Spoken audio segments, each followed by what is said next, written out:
इसके पिछली क्लास में हम लोगों ने मिस्टेक ऑफ फैक्ट डिस्कस किया था, जिसमें हम लोगों ने सेक्शन 76 और सेक्शन 79 डिस्कस किया हुआ था। सेक्शन 76 बात करता है an act of a person who is bound by law to do that act, ऐसे व्यक्ति द्वारा किया गया कार्य जो विधि द्वारा उस कार्य को करने के लिए आबद्ध था। तो अगर विधि द्वारा आबद्ध व्यक्ति द्वारा किया गया कार्य है तो उसके परिणाम चाहे जो,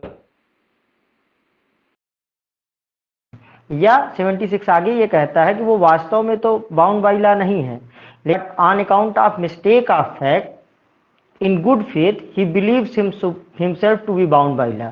तो विधि की भूल के कारण वो अपने आप को विधि द्वारा आबद्ध समझ रहा है, और ये जो भूल है वो गुड फेथ में, मतलब ड्यू केयर एंड अटेंशन के बावजूद है। मतलब ऐसे कोई भी मिस्टेक कमिट करने पे किसी व्यक्ति को लाभ नहीं मिलने वाला है। अगर कोई व्यक्ति जो भी रिक्वायर्ड प्रिकॉशंस हैं, जो भी अपेक्षित सावधानी है, उतनी सावधानी से काम करता है, इसके बावजूद अगर उसके पास कोई फॉल्स बिलीफ है कि वो कोई कार्य करने के लिए विधि द्वारा आबद्ध है, तो उसको प्रोटेक्शन मिल जाएगा सेक्शन 76 का। लेकिन अगर वो मिस्टेक ऑफ लॉ के कारण ऐसा करता है तो उसको लाभ नहीं मिलेगा। इसीलिए कहा जाता है कि सेक्शन 76 जो है वो इनकॉर्पोरेट करता है इग्नोरेंसिया फैक्टी एक्सक्यूजड, इग्नोरेंसिया लेजिस नेमनेम एक्सक्यूजड। Ignorance of fact is excusable and ignorance of law is not excusable. चूंकि वो एक्सप्रेसली कहता है by reason of mistake of fact and not by reason of mistake of law, विधि की भूल के कारण ना कि तथ्य की भूल के कारण, ना कि विधि की भूल के कारण। ये इतना था सेक्शन 76। फिर आते हैं हम लोग सेक्शन 79 पे। इसमें हम लोगों ने कुछ केसेस भी पढ़े थे, जैसे एक दाखी सिंह वर्सेस स्टेट का केस पढ़ा था, जिसमें लाभ नहीं दिया गया था। लाभ इसलिए नहीं दिया गया था कि वहां पे बाउंड बाई लॉ वो नहीं था। किसी भी थेफ्ट सस्पेक्ट के ऊपर गोली चलाने का ना तो लॉ द्वारा कोई बाउंडेशन है, ना ही अगर कोई व्यक्ति ऐसी गोली चलाता है तो वो जस्टिफाइड बाई लॉ है। इसलिए दाखी सिंह के केस में उन पुलिस वालों को जिन्होंने एक थेफ्ट सस्पेक्ट के ऊपर गोली चलाई, उनको सेक्शन 76 या 79 का लाभ नहीं दिया गया। फिर सेक्शन 79 जो मिस्टेक ऑफ फैक्ट को डील करता है, तो सेक्शन 79 बात करता है कि if something is done by a person who is justified by law in doing that act, his act will not be covered within any offense irrespective of any result। अगर किसी कार्य को करने के लिए कोई व्यक्ति विधि द्वारा न्यायानुमत है, अगर उसका कार्य लॉ द्वारा जस्टिफाइड एक्ट है, तो उसके द्वारा किया गया कार्य अपराध नहीं है, भले ही उसके कुछ भी इंग्रेडिएंट्स हो या कुछ भी कॉन्सिक्वेंसेज हों। और 79 ही आगे कहता है कि अगर वो वास्तव में जस्टिफाइड बाई लॉ नहीं है, लेकिन वो by reason of mistake of fact and not by reason of mistake of law, तथ्य की भूल के कारण, ना कि विधि की भूल के कारण, अपने आप को जस्टिफाइड बाई लॉ समझ रहा है, मतलब विधि द्वारा अपने आप को न्यायोचित समझ रहा है, जबकि वास्तव में है नहीं। तो अगर उसका ऐसा जो मिस्टेकन बिलीफ है वो गुड फेथ में, मतलब ड्यू केयर एंड अटेंशन के बावजूद भी अगर उसका ऐसा बिलीफ है, तो उसको सेक्शन 79 का लाभ मिल जाएगा और उसके द्वारा किया गया कार्य अपराध की श्रेणी में नहीं आएगा, और वो सेक्शन 79। इसके बाद जो दूसरा पॉइंट हम डिस्कस करेंगे वो है जुडिशियल एक्ट। सेक्शन 77 और section 78 IPC provide protection to the जजेस for the acts done by them in their judicial capacity and to the persons who assist a judge or court in discharge of its functions, and declares that if any act is done pursuant to the judgment or order of a court, it is not an offense। धारा 77 जो Indian penal code की है और धारा 78 ये जजेस को protect करती है, और जजेस को जो असिस्ट करने वाले ऑफिसर्स हैं या उनके द्वारा दिए गए आदेशों का निष्पादन करने वाले जो कर्मचारी हैं उनको प्रोटेक्ट करती है। तो सेक्शन 77 जजेस को प्रोटेक्ट करती है, और ये जो सेक्शन 78 है ये उन व्यक्तियों को प्रोटेक्ट करती है जो जजेस को असिस्ट करते हैं उनके फंक्शंस के परफॉर्मेंस में।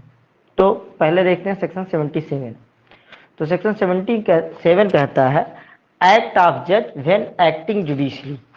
अर्थात किसी न्यायाधीश द्वारा किया गया कार्य जबकि वो न्यायिक रूप से कार्य कर रहा हो। इसका मतलब ये है कि सेक्शन 77 किसी भी जज को हर कार्य के लिए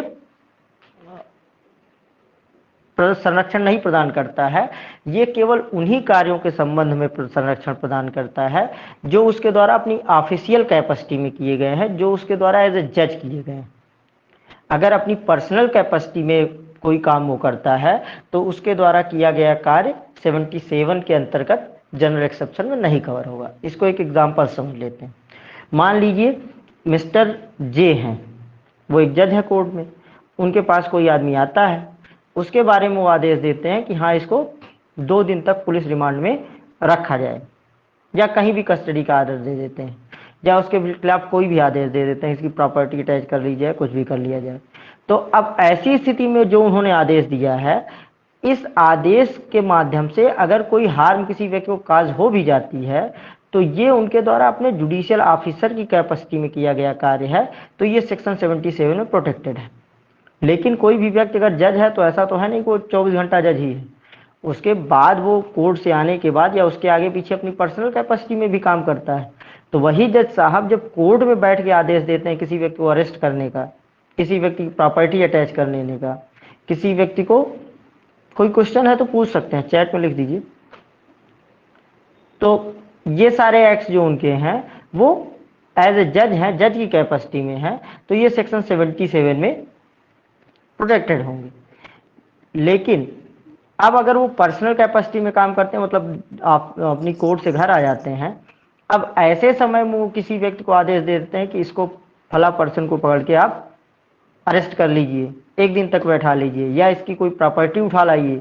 तो ये सारे जो आदेश दिए जा रहे हैं वो उनके द्वारा एज ए जज नहीं दिए जा रहे हैं, उनके द्वारा अपनी पर्सनल कैपेसिटी में दिए जा रहे हैं, इसलिए ये कार्य 77 के संरक्षण के दायरे में नहीं आएंगे। तो सेक्शन 77 हिंदी में कहता है कि कोई बात अपराध नहीं है, मतलब कोई भी कार्य अपराध की श्रेणी में नहीं आएगा जो न्यायिकता कार्य करते हुए एज ए जज काम करते हुए, और किसके द्वारा की गई है, किसी न्यायाधीश द्वारा की गई है। कोई जज है और अब जज की कैपेसिटी में कोई काम करता है, द्वारा ऐसी किसी शक्ति के प्रयोग में की जाती है, तो वो न्यायाधीश की कैपेसिटी में काम करते हुए जो एज ए जज उसके पास राइट्स हैं, उन राइट्स को, उन पावर्स को एक्सरसाइज करते हुए अगर वो कोई कार्य करता है तो वो 77 आगे कहती है जो या जिसके बारे में उसे सद्भाव पूर्वक विश्वास है कि उसे विधि द्वारा की दी गई है। तो कुल मिला के अगर कोई व्यक्ति जज है और जज की कैपेसिटी में काम कर रहा है, जज की पावर्स को एक्सरसाइज कर रहा है, और उस समय अगर उसके द्वारा कोई कार्य किया गया है तो वो अपराध की श्रेणी में नहीं आएगा, या जो पावर उसको वास्तव में दिया तो नहीं गया है लेकिन जिसके बारे में उसको सद्भाव पूर्वक विश्वास है, मतलब वो गुड फेथ में बिलीव करता है। गुड फेथ का मतलब सेक्शन 52 में हम लोग डिस्कस कर चुके हैं कई बार कि nothing is said to be done or believed in good faith if it is done or believe without due care and attention. कोई भी कार्य सद्भाव पूर्वक किया गया या कोई भी भाव सद्भाव पूर्वक विश्वास की गई नहीं मानी जाएगी जब तक कि वो सम्यक सतर्कता और सावधानी से ना किया गया।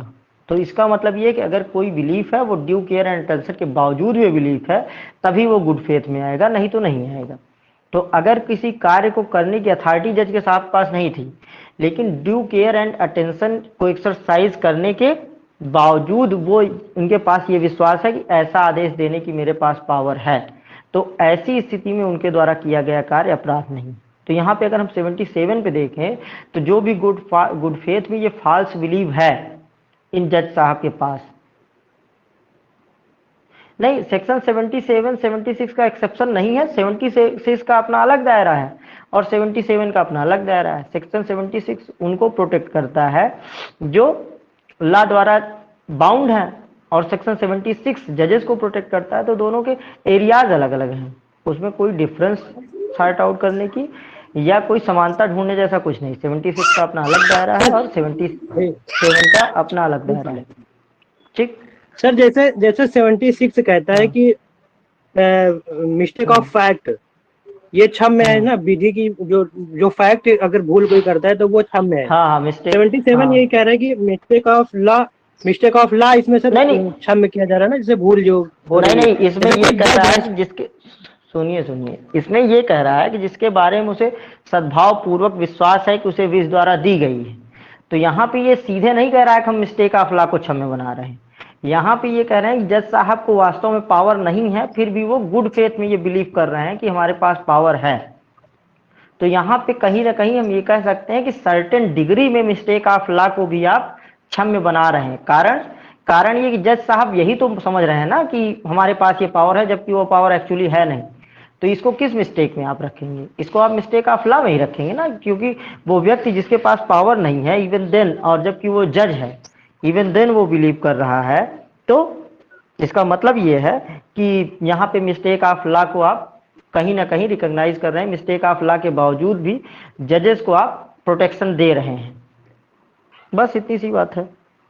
सर जैसे कोई जज साहब है, उनको पावर भी है किसी को सजा देने की, 10 साल की सजा दे देते हैं। बाद में हाँ उनको रियलाइज होता है कि जो हमने सजा जिसको दी है वो गलत सजा दे दी है, गलत व्यक्ति को दे दी गई है। हम्म तो तो उसमें सर उसमें इसमें इन्होंने मिस्टेक किया ना सर, मिस्टेक ऑफ लॉ। नहीं नहीं, मिस्टेक ऑफ लॉ क्या है? अगर विद इन पावर है तब मिस्टेक थोड़ा ना है। पावर उनको 10 साल की सजा देने की पावर है, ठीक, और उन्होंने गलती से ही दे दी। एक है कि मैलिससली सजा दी है, एक है कि नहीं सजा देने लायक मामला नहीं था फिर भी सजा दे दी।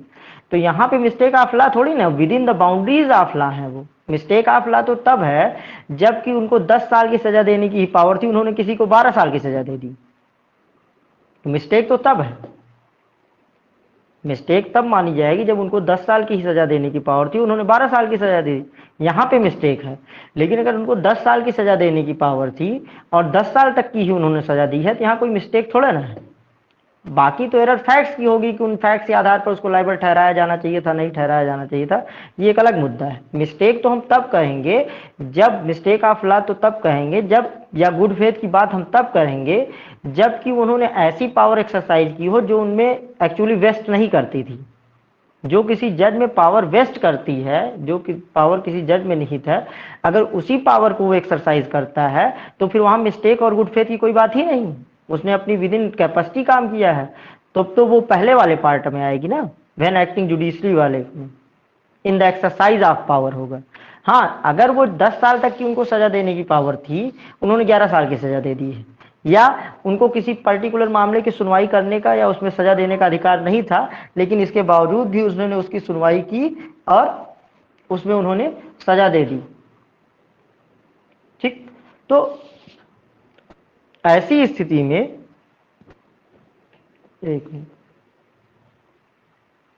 तो ऐसी स्थिति में अब उनको प्रूफ करना पड़ेगा कि यहाँ पे मिस्टेक है, गुड फेथ है। तो अब गुड फेथ का मतलब ड्यू केयर एंड अटेंशन होना चाहिए। आप एक जज हैं और आपको यही नहीं पता है कि आपको 10 साल की सजा देने की पावर है, 11 साल की सजा देने की पावर है, तो कहाँ से आप जस्टिफाई कर पाएंगे कि आपका गुड फेथ था? लेकिन अगर वो प्रूफ कर ले जाते हैं तो मामला उनके फेवर में हो जाएगा। समझे आप बात?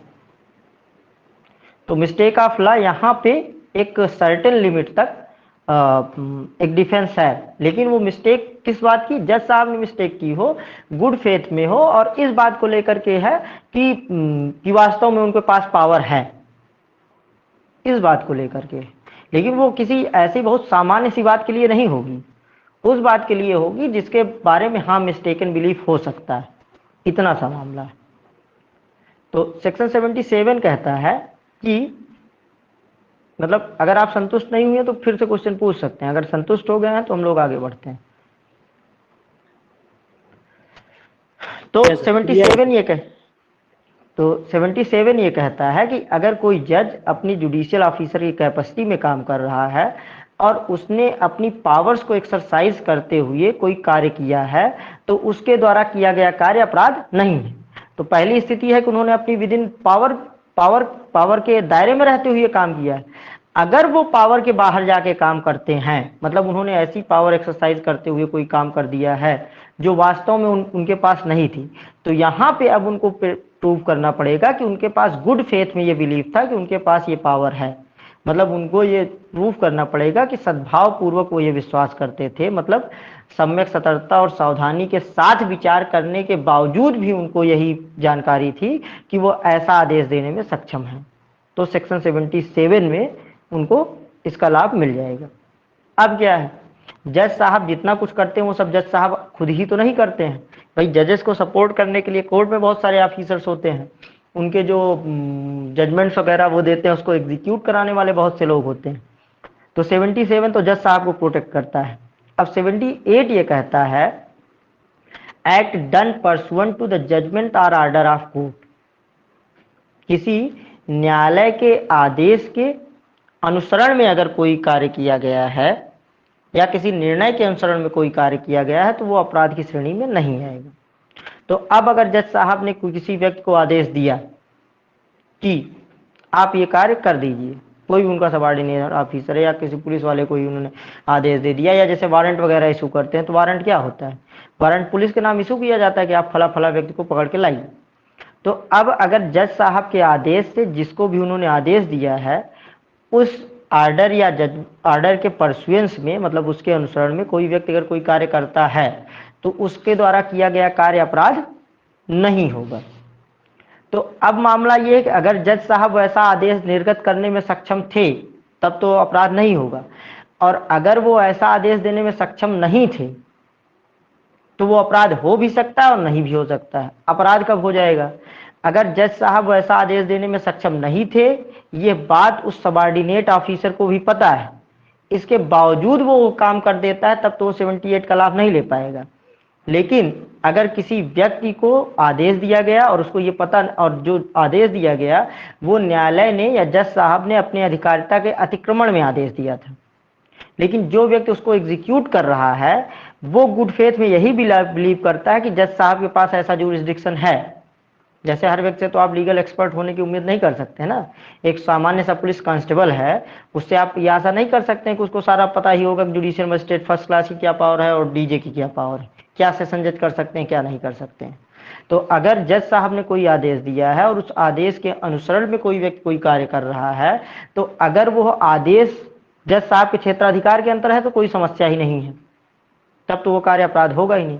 अगर जज साहब अपने क्षेत्राधिकार से बाहर जाके आदेश दे रहे हैं और इसके बावजूद भी जो व्यक्ति उसको क्रियान्वित कर रहा है उसको यह विश्वास है कि कोर्ट को या जज साहब को ऐसा आदेश देने का अधिकार है, तब वो उस काम को कर रहा है, तो उसके द्वारा किया गया कार्य अपराध नहीं। लेकिन अगर उसको ये बहुत कायदे से पता है कि कोर्ट ने जो भी जजमेंट दिया है वो अपने ज्यूरिसडिक्शन से बियॉन्ड जाके दिया है, और ऐसी स्थिति में अगर वो उस कार्य का निष्पादन करता है तो उस सबॉर्डिनेट ऑफिसर को सेक्शन 78 आईपीसी का लाभ नहीं मिलेगा। सेक्शन 78 आईपीसी का कहता है नथिंग विच इज डून साहब, कोई भी कार्य जो अनुसरण में की गई है किसके,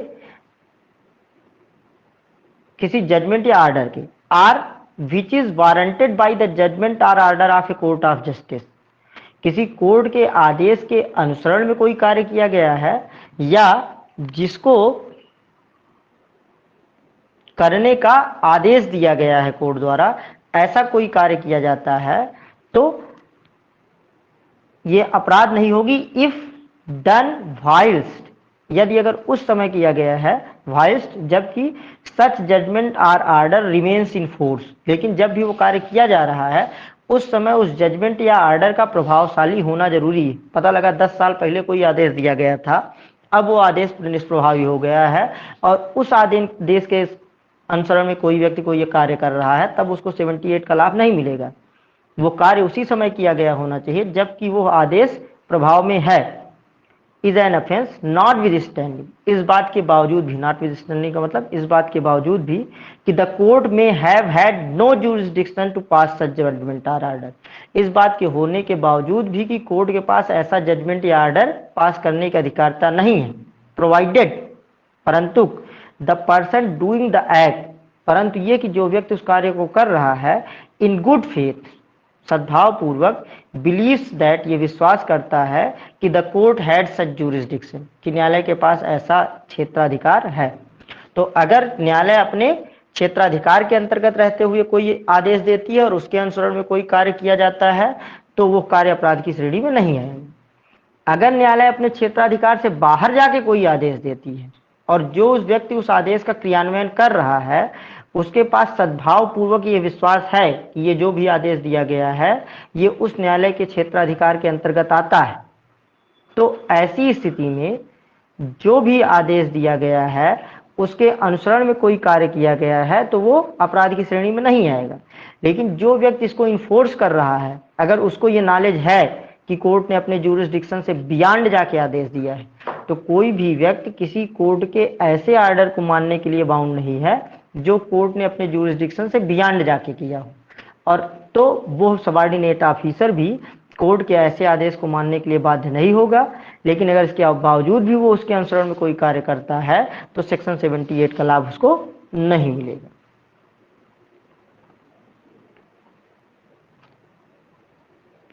सॉरी, सेक्शन 77 का जो प्रोटेक्शन अवेलेबल है वो जजेस को अवेलेबल है। ठीक, एक्ट ऑफ ए जज व्हेन एक्टिंग जुडिशरी की बात करता है। तो अब ये भी समझना इंपॉर्टेंट है यहाँ पे कि जज कौन है। तो जज को डिफाइन किया गया section 19 of IPC. Section 19 of IPC defines जज। तो ये जो सेक्शन 19 आईपीसी है ये बताती है जज में, लिख लीजिए कौन कौन लोग आएंगे। Every person who is designated as a judge, प्रत्येक व्यक्ति जो न्यायाधीश के पद पर नियुक्त किया गया है। Number 2, every person who is empowered to give a definitive judgment in a civil or criminal proceeding, in a civil or criminal proceeding। प्रत्येक व्यक्ति, हिंदी में लिख लीजिए नंबर 2, प्रत्येक व्यक्ति जो किसी सिविल या दांडिक, जो किसी सिविल या दांडिक कार्यवाही में अंतिम निर्णय देने में सक्षम है। नंबर 2 हो गया आर अथवा number 3, every person who is empowered to give a judgment in any civil or criminal proceeding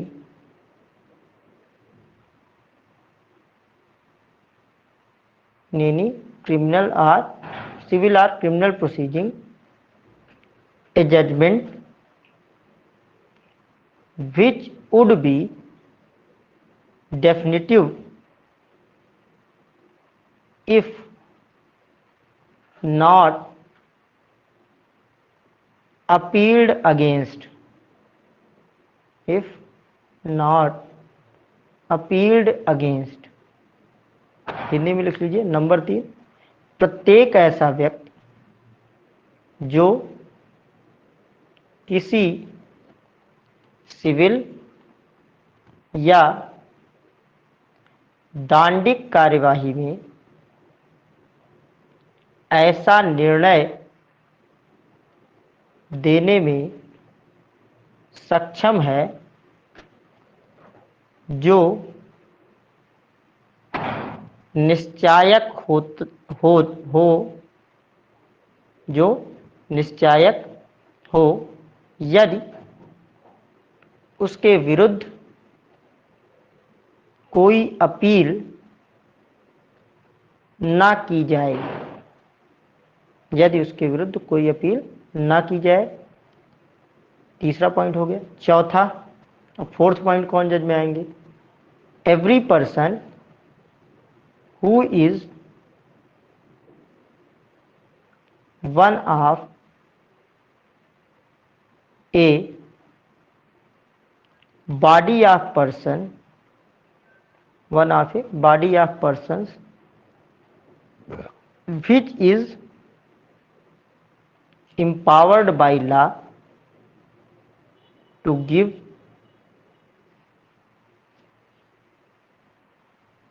above mentioned judgment, to give above mentioned judgment।